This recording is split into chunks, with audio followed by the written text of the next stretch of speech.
वा, किती मस्त झालेला आहे हा लग्नातला काजू तोंडली मसाले भात। तर आजची आपली रेसिपी आहे मसाले भात। मी प्रणवती बोरसे तुमचं सर्वांचं प्रणवती किचनमध्ये स्वागत करते। मसाले भातासाठी आपण 4 चमचे तेल घेतलेलं आहे आणि त्यामध्ये दालचिनी, नंतर तेजपत्ता, कढीपत्ता असं आपण आणि मिरच्या या आपण फोडणीला घातलेल्या आहे।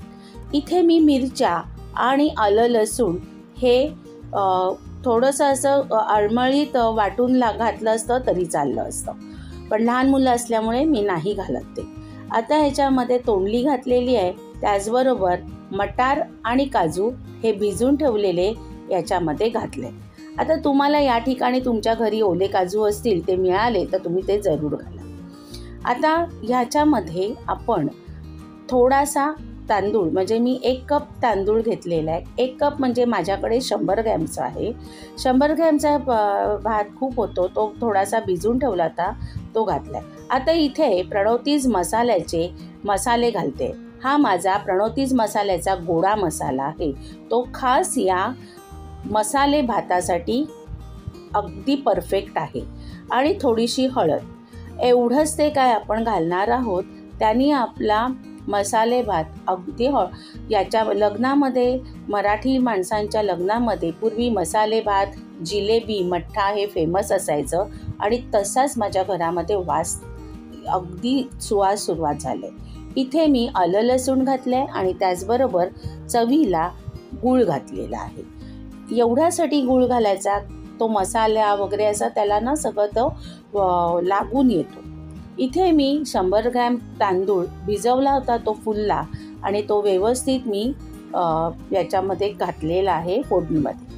आता इथे कसं आहे, जनरली मसाले भाताला आंबेमोहर आणि वाडा कोलम असा तांदूळ मिक्स करून घेतात, किंवा बासमती तांदळाचा ब्रोकन बासमती असतो, जो तुकडा बासमती आपण म्हणतो, तो घेतात। पण मी इथे अख्खा घेतलेला आहे, कारण बासमतीनी चव वेगळी लागते। पण तुम्ही जर अगदी ऑथेंटिक पद्धतीचा हवा असेल तर तुम्ही जरूर त्याच्यामध्ये आंबेमोहर आणि कोलम घ्या। आता हा तांदूळ आपण मस्तपैकी याच्यामध्ये परतणार आहोत। जेवढा आपण तांदूळ याच्यामध्ये परतणार ना, तेवढं याच्यामध्ये पाणी घालायचं। आता मी 100 ग्रॅम घेतला आहे, तर मी 150 ml पाणी घालणार आहे, कारण मी नेहमी अर्धा माप एक्स्ट्रा टाकते। त्याच्यामध्ये माझा तांदूळ होतो, राईस होतो। तुमचा तांदळाच्या क्वालिटीवर अवलंबून आहे की तो कसा असतो। मी तुम्हाला इथे एक सजेशन असं देऊ शकते की माझं चॅनल तुम्ही शेअर करा, लाईक करा आणि सबस्क्राईब करा। त्याचं कारण आहे, मी तुम्हाला छान छान पद्धतीचे रेसिपी दाखवते आणि तुम्हाला याच्यामध्ये ना मी टिप्स पण सांगत असते। त्यामुळे माझा व्हिडिओ तुम्ही शेवटपर्यंत पाहत चला। त्यामुळे ज्या कोणी नवीन किचनमध्ये आल्या असतील तर त्यांनासुद्धा किचनमध्ये कसं वावरायचं याचं मार्गदर्शन होईल। आता आपण हा राईस होण्यासाठी ठेवलेला आहे। मी जी पद्धत सांगितलेली आहे, राईस आपला झालेला आहे।